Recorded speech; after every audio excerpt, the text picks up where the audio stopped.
자, 모의고사 16, 21번부터인데요. 자, 여기서 역법 계산하는 또 달의 위치나 태양의 위치, 이걸 가지고 지금 여러 가지 시간 규범이나 이걸 지금 계산을 했단 말이죠. 자, 가시면 전통적으로 동아시아에서 역법은 연, 그 다음에 월, 일시의 시간 규범을 제시하는 일뿐만 아니라 이 태양과 달 그리고 다섯 행성의 위치 변화 등을 통해서 이 하늘의 뜻을 이해하는 것이다 이렇게 지금 생각을 했습니다. 자, 그래서 두 가지 시간적 규범과 또 한 가지는 하늘의 뜻을 이해하는데 이 역법을 활용했다 이런 얘기네.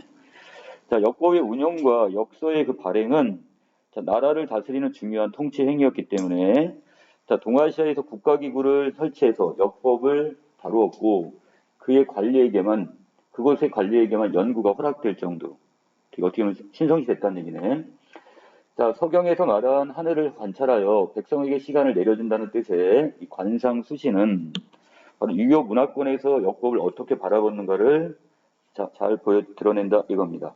자, 그래서 자, 관상수시 개념이 나와 있네요. 자, 이것은 하늘의 명령을 받은 천자, 황제죠. 황제에게만 허락된 일이므로 고려시대에는 중국의 역법을 거의 그대로 따라야 했습니다. 결국 어떻게 중국의 역법을 지금 고려에 그냥 갖다가 사용을 했단 말이야. 자, 고려 초에 도입된 이 선명력은 정확성이 부족하여 고려 말에는 정확성이 높아진 자, 수시력을 도입을 하게 됩니다. 바꿨다는 얘기죠.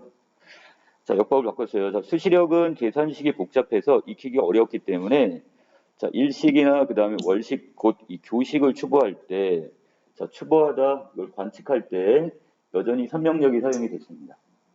자, 다시 자, 일식, 월식과 같은 이 교식을 추구할 때, 그래서 일식, 월식을 관측할 때는 자, 뭘 사용했다? 자, 아직까지도 그냥 선명력을 사용했다 이렇게 나와 있네요. 이 상황은 조선 건국 직후에도 지속되었는데, 자, 문제는 세종이 여기에 대해서 이제 문제를 제기한 거죠. 자, 여기서 수시력에 대한 이해를 높이려고 애썼고, 마침내 수시력에 통달했다고 자부했습니다. 그럼에도, 자, 세종 12년에 교식 추고에 자, 일식이나 월식 관측에 오차가 생기자 세종은 그 해결책으로 조선만의 교식 추구 방법을 찾고자 합니다. 왜 그랬을까요? 중국과 우리나라는 위치가 지금 떨어져 있죠. 그러니까 결국 중국의 입장에서 관측한 역법을 갖다가 우리나라에 적용을 하려고 하니까 그 뭐가요? 지금으로 따지면 어떤 위도나 이런 게 안 맞으니까 차이가 날 수밖에 없었겠죠. 자, 그래서 세종은 자, 우리 조선만의 어떤 뭐를 일식이나 월식을 관측할 수 있는 방법을 찾고자 합니다. 자, 그래서 세종은 중국의 역법을 수용하되 이것을 조선에 맞게 운영하는 방법을 택함으로써 중국과의 관계를 고려하면서도 자, 시간 규범을 스스로 수립하고자 합니다. 자, 그래서 수시력으로 교식을 추구할 때 자, 입성을 사용했는데 자, 이때 입성은 모두 중국을 기준으로 한 것이기 때문에 자, 그래서 입성이란 바로 천체의 위치를 계산하는 데 필요한 이 관측값 등을 실어놓은 계산표입니다. 그러니까 중국 중심이었단 말이야, 위치가. 자, 이것을 어디로 바꿨어요? 자, 한양 기준으로 한 입성을 제작하려 합니다, 세종은. 자, 그래서 입성 제작에 필요한 낮과 밤의 길이인 주야각을 추구하기 위해서, 관측하기 위해서 자, 한양의 위도를 알아내려고 했어요. 한양의 정확한 위치를 알아야지 여기에 맞는 역법을 만들 수 있겠죠. 자, 이러한 일련의 연구 성과를 담은 것이 세종 26년에 편찬된 칠정산 4편인데, 자, 칠정이란 말은 자, 태양, 달, 그 다음에 다섯 행성의 운행을 가리키는 말이고, 자, 산은 계산한다 이런 의미의 산입니다. 자, 이 칠정산 4편은 중국 역법에 기반을 두었지만, 자, 교식, 일식과 월식, 그 다음에 천체 관측에 필요한 값들을 한양의 기준으로 계산할 수 있게 되었다는 점에서 독자적인 역법이라 할 수 있겠네요. 자, 여기까지 이해됐죠? 또 칠정산 4편의 효용성을 살피기 위해 세종은 정묘년 자, 8월에 일어날 교식을 미리 관측을 해서 칠정산 4편 정묘년 교식 가령을 편찬합니다. 자, 이건 아직까지 일어난 게 아니었던 건데 미리 예측을 했던 거죠. 예측을 하고 이런 위치가 어떻게 될 것인지를 미리 계산을 해봤단 말이에요, 지금. 자, 그런데 이 추보에 또 뭐가 생겼어요? 오차가 생겼대요. 자, 그래서 추보의 방법, 이 관측의 방법과 내용을 꾸준히 정비를 하게 되고 이 성과를 담은 책이 바로 세종 4년에 편찬된 교식 추보 가령입니다. 자, 그래서 이 추고법이 다시 별도로 다시 만들어진 거죠. 그래서 자, 세 번째 나온 게 바로 교식, 일식과 월식의 관측법에 대한 가령, 이것이 다시 나오게 되고, 자, 이 책은 정면전 8월의 교식을 새로운 계산식으로 다시 관측한 것인데, 자, 두 가령의 교식 추법 원리는 동일하지만, 자, 무엇을 계산식을 약간 달리 했기 때문에 이 교식 추법 시각은 서로 달랐답니다. 자, 계산식을 살짝 바꿨단 말이야. 이걸 보완을 했겠죠. 두 가령의 교식 추보 시각은 현대 천문학의 계산과 조금의 오차는 있지만 당시 유럽의 천문학과 비교하더라도 그 방법론이 매우 정교하여 조선 역법의 뛰어난 수준을 알 수 있게 해줍니다. 자, 아랫부분부터 자, 지구는 태양과의 거리가 가장 가까운 점을 자, 가까울 근자를 써서 해일자를 써서 근일점이라고 하고 자, 이때 공전 속도가 가장 빠르다고 얘기해요. 자, 그러므로 북반구에서 관측한 태양은 동지 지음에 가장 빠르게 된다고 했으니까 바로 이 동지 지음이 근일점에 도착했다 이렇게 보시면 되겠네요. 그러니까 결국 지구와 태양의 거리가 가장 가까운 점이 바로 동지, 이때 지음이 되는 겁니다. 자, 그리고 하지 지음, 여름이네요. 하지 지음이 가장 느리게 운행한다고 했으니까 결국 태양과 그 다음에 지구의 거리가 가장 멀다 이렇게 보시면 되겠죠. 원일점, 여기 원일점에 해당이 되니까. 그래서 7정산 4편은 근일점과 동지가 일치한다고 봤고요. 그 다음에 즉 동지와 하지에서 태양의 실제 위치가 평균 속도로 운행한 태양의 위치와 일치한다고 설정한 겁니다. 자, 그래서 자, 동지부터 하지까지를 뭐라고 하고요? 0이라고 했고 자, 다시 하지부터 동지 사이를 뭐라고 했고요? 축으로 봤습니다. 축. 자, 이 영축차는 실제 태양의 위치에서 평균 위치를 뺀 값인데 그러므로 0에서의 값인 0차는 뭐가 되고 양 플러스가 된다. 여기 잘 기억해 놓으세요. 자, 결국 어디에서 어디로 갈 때? 0차는 어디에서 갈 때입니까? 지금 동지에서 하지 쪽으로 갈 때죠. 이때는 지금 양의 값을 썼고요. 반대인 경우 하지에서 동지로 갈 때는 뭐가 되는 거고요? 음의 값을 썼으면 되겠네요. 여기서 이제 축차에 의해서 자, 그 다음에 이 축차에서의 축에서 값인 축차는 음의 값을 설정합니다. 자, 달 역시 지구가 가까울수록 빠르게 움직이는데 이번엔 달에 대한 이야기입니다.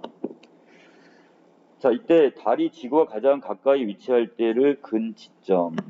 자, 그리고 에서 지질차의 값을 0으로 간주했고 자, 지질차란 달의 실제 위치에서 평균 위치를 뺀 값인데 자, 근지점부터 달이 지구가 가장 멀리 떨어져 있는 원지점까지 자, 이때 달의 실제 위치가 평균 위치보다 앞서게 된대요.